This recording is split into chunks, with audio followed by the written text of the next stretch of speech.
The Australian Financial Review. Hello, I'm James Thomson, Senior Chanticleer columnist at the AFR. Welcome to our weekly news breakdown of all things business, finance and markets. With me today, as always, it's my Chanticleer colleague. He's not as rich as Elon Musk, but he's just as smart.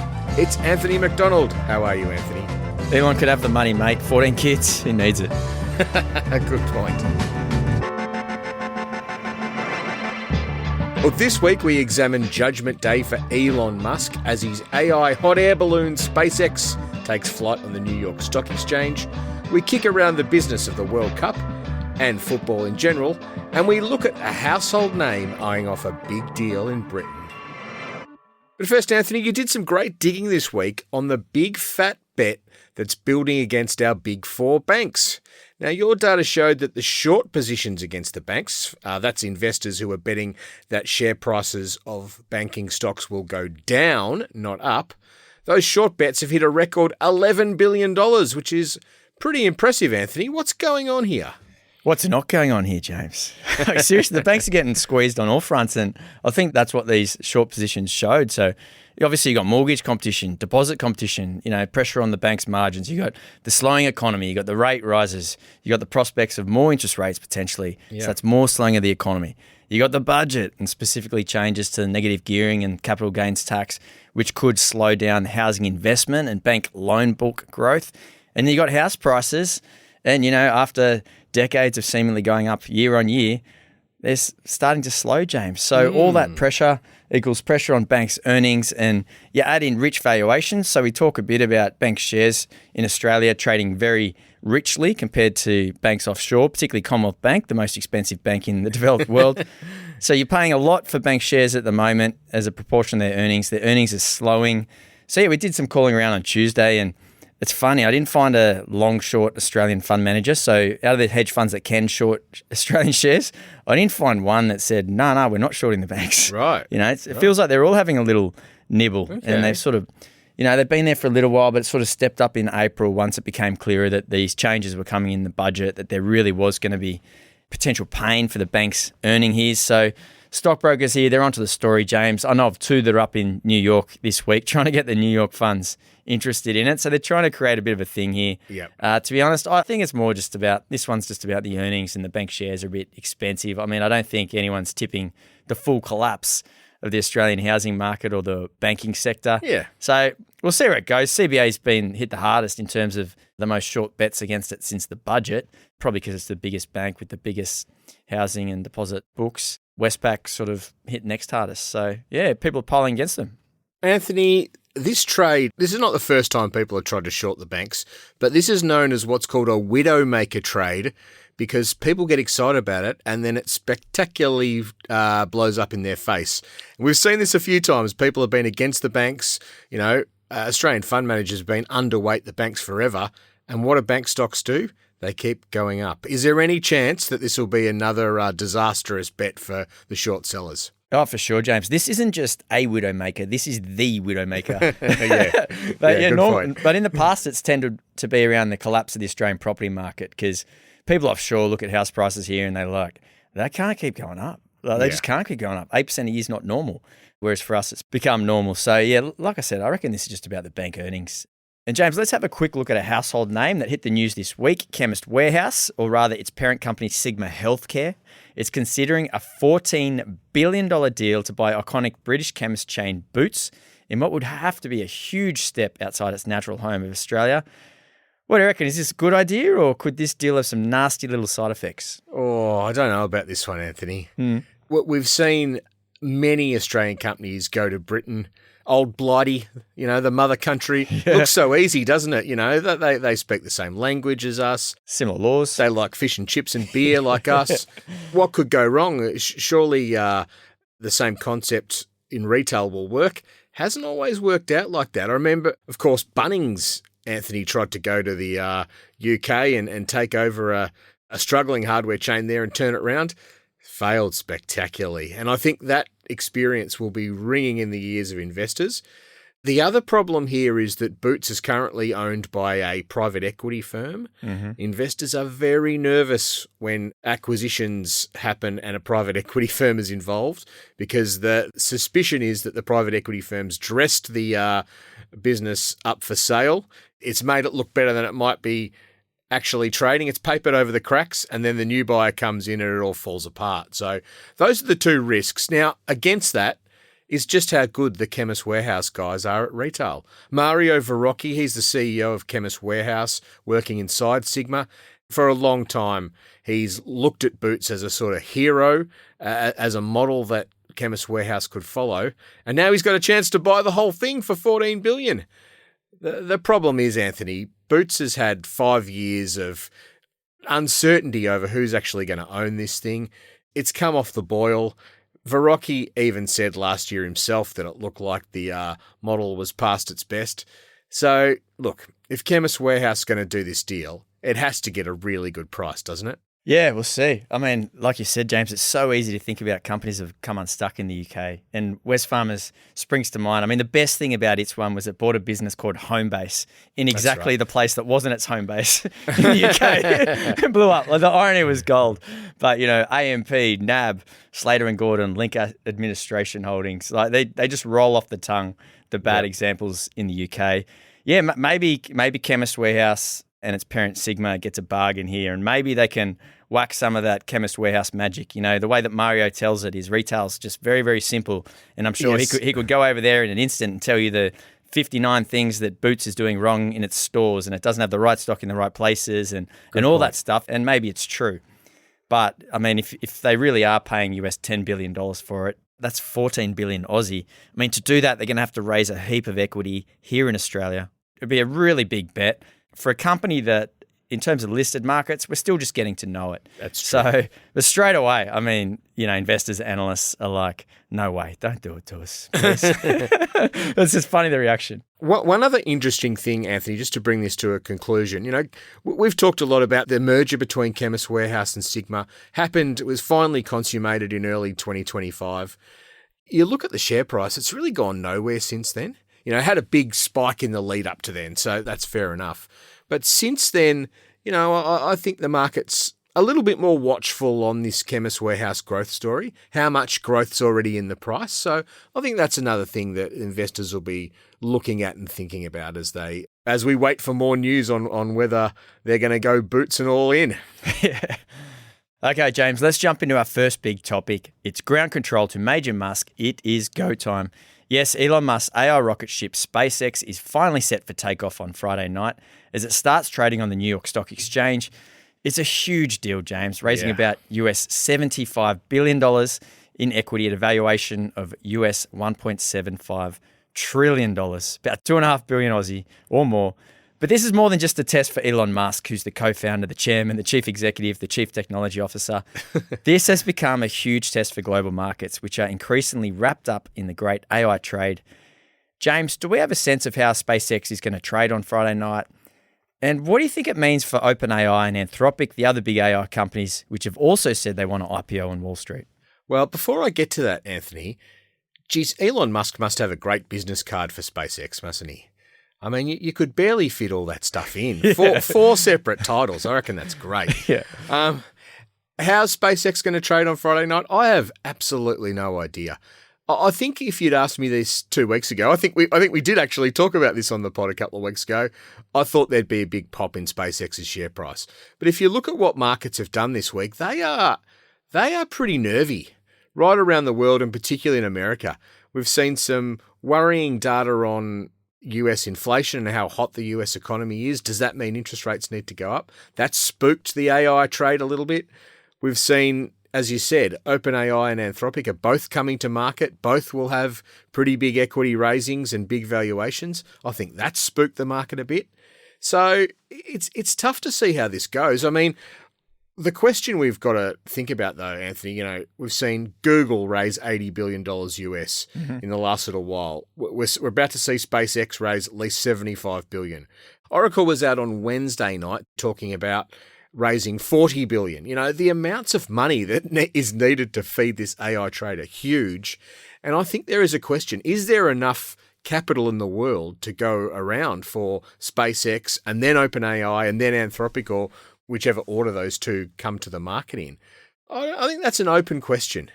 In some ways, there's endless amounts of capital in the world. They can do whatever they want and these deals will get away.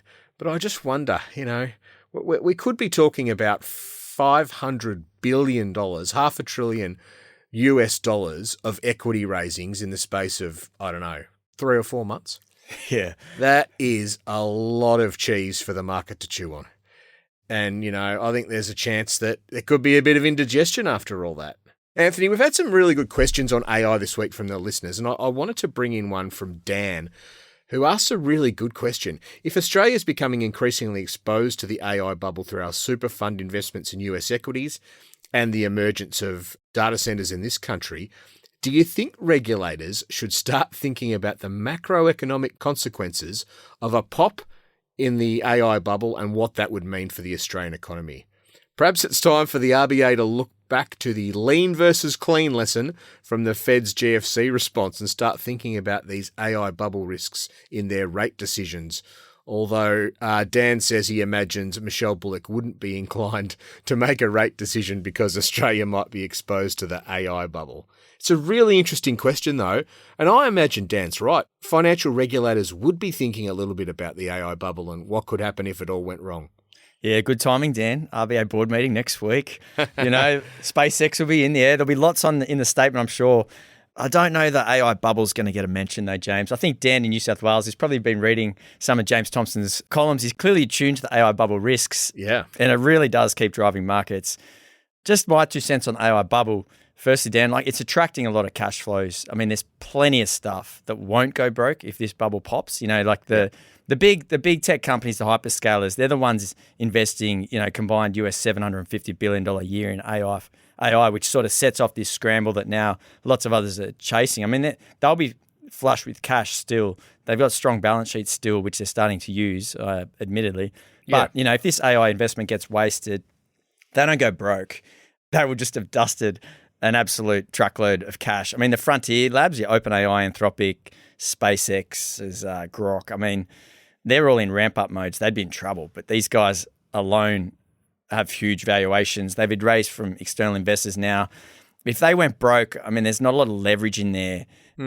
So, I mean, they have made commitments to others and there would be knock-on effects. But I'm not sure that tips the financial system into full-blown meltdown mode. Yeah, that's fair. So I'm struggling to see the catastrophic risk to the economy of financial markets. Yes, equity prices would take a really big bath, and that's always got potential to spill over forward. But I mean, in debt markets where these things really matter, these companies have been playing more in debt markets, but it's not like trades between banks like in the GFC that really set off the downfall.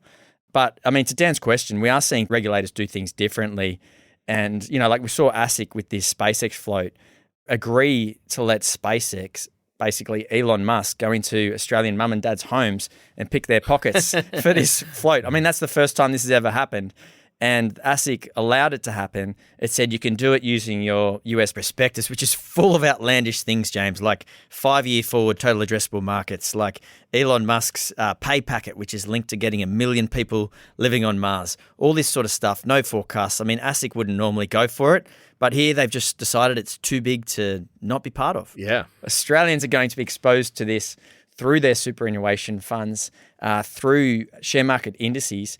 They're going to be able to buy shares on day 1, 2, or 3, and the risks will be just as big at that stage. So why not let them at the IPO?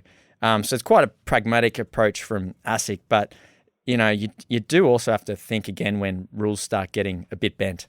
Yeah, I agree. I think the Council of Financial Regulators, which is the RBA, APRA, Treasury, ASIC, I think they would be thinking about the concentration risk here. There's a lot riding on this bubble. You're probably right. Would there be systemic impacts like the GFC? Probably not. But the dot-com bubble caused a pretty negative wealth effect and did tip the US economy into recession, which would be felt here. So, I think there's things to be alert about, and I think the Council of Financial Regulators would be thinking about that. But It's a sort of more of a long-term thought. Anthony, I spoke to a guy this week called Ian Patrick. He's the Chief Investment Officer of Australia's second biggest super fund, which is called Australian Retirement Trust, or ART. Now, the thing he's thinking a lot about is, where does all the money come from for people to buy SpaceX shares? Do people sell the big tech hyperscalers, for example, the Microsofts, the Meta platforms, and buy SpaceX? Or do they sell the AI chip makers? Or do they sell something else entirely? Have you got an idea? Yeah, it's a good question, James. I mean, like you said, is there enough capital in the world to fund all this? And then if you think about the next step from that, is there enough profit in the world to justify investing this capital? But anyway, just back to Ian Patrick's question. I mean, this SpaceX money, US $75 billion, that's got to come from somewhere, and it's got to come from somewhere just as Google has raised US $80 billion. And like you say, there's Oracle out there. There's plenty of others raising money. Yeah. I mean, some of it might come from the Aussie banks. Like we just said, there's short interest there. People have been selling those shares. And one of the reasons they've been selling them that I didn't mention, James, is because hedge funds up in Asia in particular want to go all in on this AI trade and the semiconductors. And to do it, they buy those stocks and then they want to short something that's got equity risk and the reasonable correlation to the market, and the Australian banks fit that. So they kind of go long the semiconductors, short the banks to take out the equity risk. So just in case the market tanks, at least they got a little bit of downside protection. This one, though, that Ian Patrick's talking about, I mean, what did he say, James? I'm interested. I'm an ART member. Where's the money going to come from? What's he going to do? He doesn't know. His point is more that as this all washes through, and as the OpenAI and Anthropic deals wash through the market, things could look quite different could look quite different in a couple of weeks' time, could look quite different in a couple of months' time. We might see market leadership change, perhaps the AI trade becomes more concentrated. Perhaps it's a bit broader as these stocks are bought in. But the sheer size of them, I guess he's arguing there's going to be a reallocation that has to be watched on markets. It could not upset things, but it'll definitely change things, and that's what he's most interested in. I did speak to a local wealth manager broker this week. He said that it's a short week on the ASX. We had the King's birthday holiday at the start of the week and the market was closed. But he says the market's been very choppy this week. And, there's a sense that people are selling things, even in Australia, to get set to buy some more SpaceX shares or have some dry powder for these other deals. So it's a global thing. It's a really big thing. It's going to be fascinating to watch over the next few weeks. Sure will. Now, James, we mentioned OpenAI earlier. They filed documents this week and they intend to float. What do we know about this deal, and does it matter who's second to IPO after SpaceX, whether it's OpenAI or its great rival Anthropic? Well, we don't know a whole lot about OpenAI other than the fact that they've now got the door open to a possible float. Sam Altman's apparently told staff in a memo that could happen anytime in the next 12 months, and he's not set on a date, and there's a lot of water to go under the bridge, yada yada yada. But I think it does matter if OpenAI or Anthropic beat one or the other to the market, because of that capital thing. Neither's going to be first, but do you really want to be third out of OpenAI, SpaceX, and Anthropic? If you're third, there's a risk that everybody's already invested their money. They're sick of hearing about these new AI stocks. They've got enough exposure to AI and they just won't be that much interest in the third one of these to go. So I think we could see a bit of a race and a bit of jostling and a bit of theatre, which is good fun. It's fascinating though, Anthony. Like if OpenAI lists, you'd expect they'll raise, I don't know, somewhere between 75 billion US and 100 billion US in equity. I mean, it's 6 weeks since they raised $122 billion in equity. That's US dollars, in the biggest ever raising in Silicon Valley. Like, these things are so capital hungry, and yet they're not producing much revenue at all. It's one of the great quandaries of our time. This still could all blow up absolutely spectacularly, I reckon. Yeah, I mean, the risk out of those three, SpaceX, OpenAI, and Anthropic, is that one of them poops in the bath and spoils it for the rest. Yeah, right? that's true. That's what we're looking at here. So, if SpaceX gets away and goes really well, watch those other two really race to get out there. And I think that's officially the first time we've used the phrase poops in the bath on the Chanticleer podcast.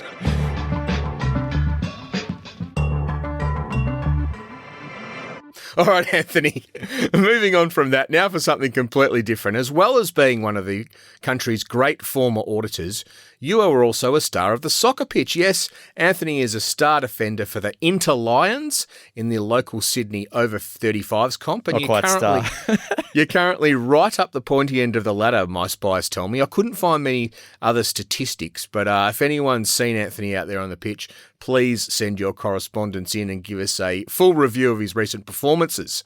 Now, we'd love to hear the ins and outs of your football career, Anthony, but I think we should turn our attention to one of the world's biggest sporting competitions, which kicks off this week, and that is, of course, the World Cup. Now, it's going to be hosted across the United States, Canada, and Mexico. It's going to run for 6 weeks, and it's going to be made up of 104 matches. Anthony, this really is the biggest sporting contest in the world, and the investment banks and fund managers are getting in on it. We've been hit with a plethora of World Cup research notes this week. Did you learn anything from any of them? Oh, these guys are like us, James, aren't they? They're just chasing eyeballs. They can't help to just try and get in on the conversation. You know, whatever people are talking about, they want to get in on it just to, you know, get closer to those clients. And they've got all sorts of reports and competitions out there, you know, like the Sustainability Manager ranking the participation of countries by sustainability. And, I mean, UBS got into the economics of sport, the technology, the club ownership, the hotels, travel. I mean, there was an ETF provider, Savannah, using its ETF models to pick a winner. Goldman Sachs in the US pretending it was a quantitative hedge fund to try and pick the winner. I mean, there's a lot of that going around. I mean, my favourites, James, and this was from one of the firms you follow, BCA Research, macro research house in the US. Mate, they approached it with all the earnestness of their financial markets research. Yeah, that was great. Had a beautiful backstory about this boss in there, Mark Papich, who's now the chief investment strategist, how he started doing these things back in 2017 ahead of the 2018 World Cup. And he used to have to get the analysts to come in on weekends and everyone was in it together. And they worked on it for 6 months in secret, away from the big bosses because they thought it was going to be a waste of time. And now it's one of their most important pieces of research. So they basically apply all the financial market metrics you'd expect to try and come up with a winner here. I mean, they go through it on a group-by-group basis. I went straight to Group D, as you have to. I mean, that's Australia's group. Yes. And you know what they said about poor old Australia? Oh, no, tell me. I quote, "Faces an uphill battle. Despite its reputation as a resilient tournament team, our model assigns the Socceroos the second lowest probability of advancing among all the qualified nations, only slightly ahead of Curacao." Do you know much about Curacao, James? Population 158,000, GDP US $3.5 billion, just off the coast of Venezuela.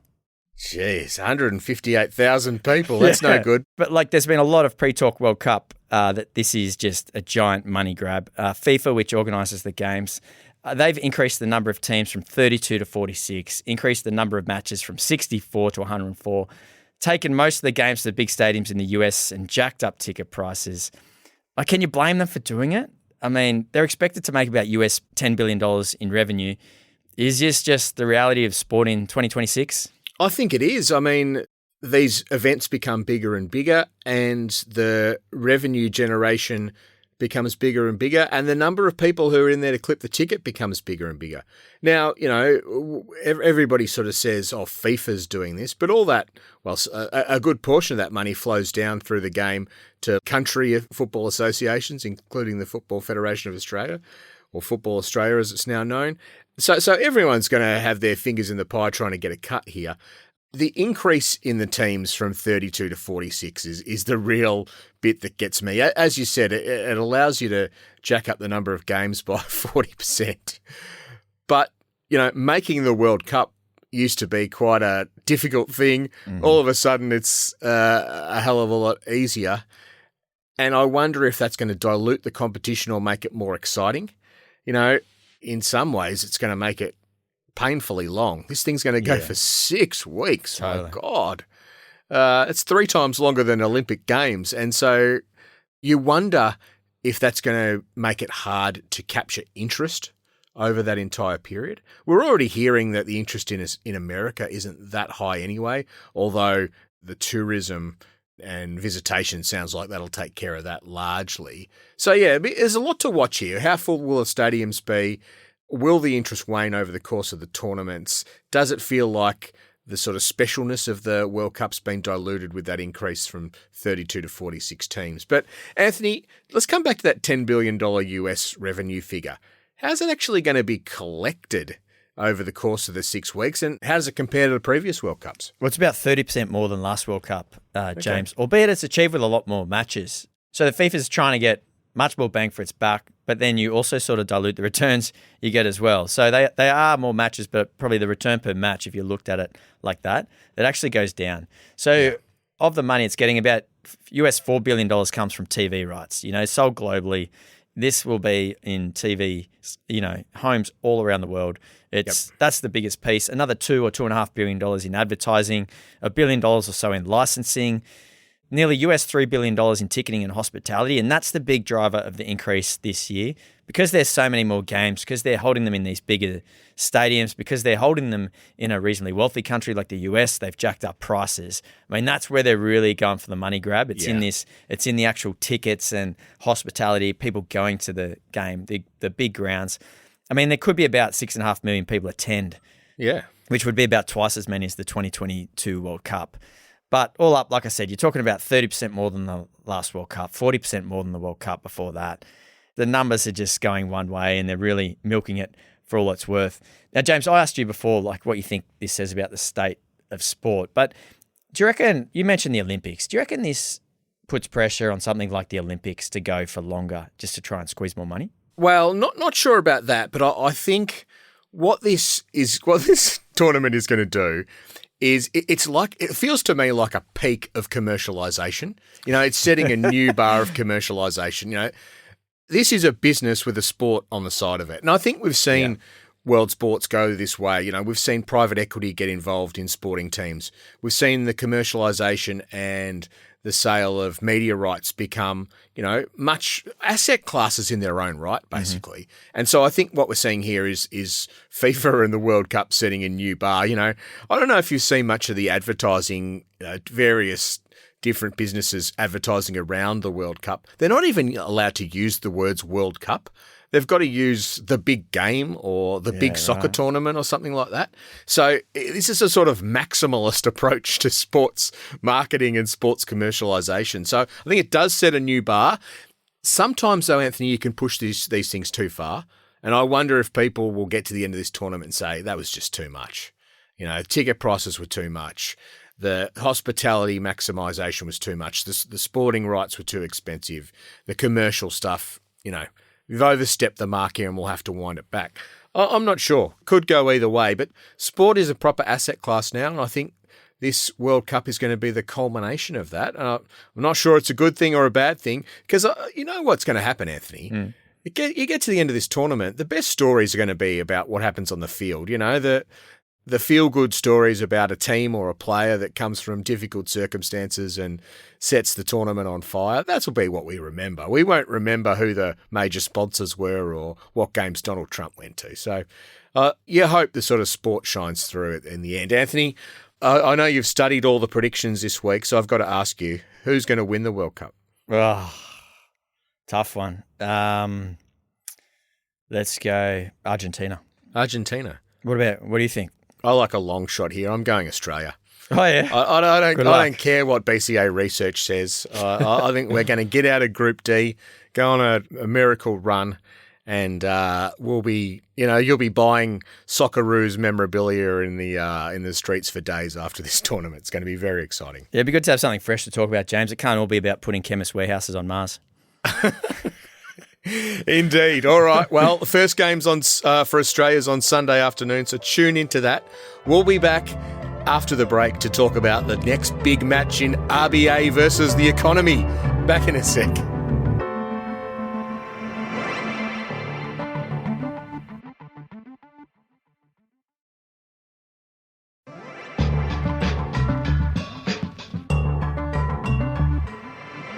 Well, welcome back. If you want to know more about what we're talking about today and a whole lot more, AFR subscribers can sign up to the Chanticleer newsletter at join.afr.com/Chanticleer. Every Saturday morning, the newsletter pulls together the best Chanticleer columns from the week and delivers them straight to your inbox. As I mentioned before the break, Anthony, the next instalment of RBA versus the economy, it's on Tuesday. The RBA Monetary Policy Board will announce its decision on interest rates. Governor Michelle Bullock will face the press again. What's the call going to be, Anthony? Rates on hold, and you're going to have to come out of hiding because Australia's going to lose on the weekend to Turkey. Oh, okay. What do you think? I think we're definitely on hold. Again, the commentary is going to be so interesting. Like we've seen this week, inflation numbers in the US, they were the hottest in 3 years at a headline level. Underneath that, we weren't seeing a lot of the pass-through from higher oil prices into like food prices and apparel prices yet. So is that still coming, or have we dodged that bullet? In my mind, it's got to still be coming. And I wonder how much Michelle Bullock's going to speak to that. You know, we're not out of the woods yet type thing. So let's see. Also on Tuesday, Anthony, you're down at the AFR's Insurance Summit, inaugural Insurance Summit, I think. This is going to be interesting. Who are you talking to? Oh, talking to heaps of people, James. I've got CEOs, investors, you name it. Now, hopefully everyone's buying tickets, but if you're not, I can sum it up for you in 2 words. It's accessibility and affordability. They're the two big issues in insurance, and I reckon you're going to see them kicked around a lot. Yeah, it's interesting. I reckon the insurers have done pretty well to keep their head down on those two issues, mainly. So let's see how they go. And then on Thursday morning, another big moment in central banking. The Federal Reserve, which is the US central bank, will announce their rates decision. And this is the first time we'll see the new chairman, Kevin Warsh, face the press and explain where he's at. Now, Anthony, he's wanted to get interest rates down forever.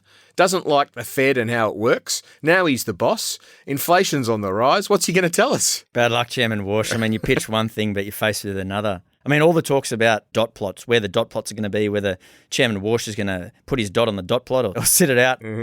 Watch this space. Yeah, it's going to be fascinating. Just to get a sense of his tone, how he handles all the questions. You know, those press conferences are stage managed, but they're really interesting insights into the thinking of the Fed chairman. And I think it's going to be pretty awkward for Kevin Warsh to start with, because he's coming onto a Fed board where there'll be some people who still agree with Chairman Powell. Going to be fun to watch. All right, Anthony, we love questions here at the Chanticleer podcast. If you've got a question you want to send in, you can email us at chanticleer@afr.com. You'll find the link in the show notes, or send us a question in audio form. Just record a voice memo on your phone, include your name and where you're from, and email it to us.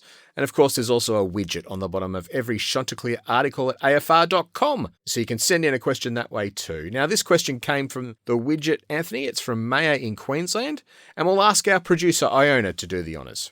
If the next wave of AI IPOs involves hundreds of billions of dollars in new public equity, what does that mean for passive retail investors? Could these huge listings crowd out public equity markets and make broad index investors even more exposed to the AI trade, regardless of whether they actively want that risk? Yeah, it's a great question, Maya. And the answer is yes. You are about to become even more exposed to the AI trade if you hold index-hugging passive strategies like ETFs, which most of us do, either directly or through our super funds. Now, there's one thing I think to say about that, Anthony. There's been a lot of talk about how the rules around these indexes have been bent, and we're going to end up with exposure to companies like SpaceX and OpenAI and Anthropic, all wildly unprofitable, all full of hot air. We're going to end up with exposure to them much sooner than we otherwise might have. The only thing I'd say is being exposed to the index has been a very, very, very happy place to be for the last 3 years or so. So perhaps there'll be some investors who go, that's fine. That's why I'm in the index. I don't want to have to make these choices. I just roll with the tide of the markets, and it's generally worked out pretty well for me. Yeah, mate, your boots are already full of the AI trade. I mean, that's the reality. If you've got index funds, they're going to be even more full of the AI trade. If SpaceX gets up, they'll be even more full again if Anthropic and OpenAI get up. But if all those things get up, these shares will be going higher, so you'll be happy about it as well. But yeah, definitely concentration risk is one to watch. Oh, and I think if you're worried about it, there's plenty of things you can do. I mean, you don't have to be in these indexes if you don't want to. You can put some money in other parts of the market to try and hedge that risk. There are things you can do. So I think it's a question that investors should be asking themselves. And I think it's good that we're sort of having this debate, Maya. We are getting to the point where almost everything feels like a bet on AI, and having a bit of protection on the other side might not be the worst idea for lots of investors. So I think it's a discussion worth having, and a great question from Maya there. All right, Anthony, can't wait for, Friday night our time, early Saturday morning to see how SpaceX takes off. We'll be glued to our sets, and then another big week next week with the RBA's decision and, of course, the Insurance Summit. Yeah, Central Banks Week, World Cup Week, Insurance Summit Week. Can't wait, James. Fantastic. Well, thanks for joining us today. We look forward to seeing you next week. If you like the podcast, send it to a friend as it helps others find us. And don't forget to follow wherever you get your podcasts so you'll never miss an episode. At the Financial Review, we investigate the big stories about markets, business and power. For more, go to afr.com and you can subscribe to the Financial Review, the daily habit of successful people. Chanticleer was hosted by me, James Thomson, and Anthony Macdonald. It was produced by Alex Gow and Iona Rennie. Head of audio is Alex Gow, who also composed our theme. And the head of premium content is Fiona Buffini.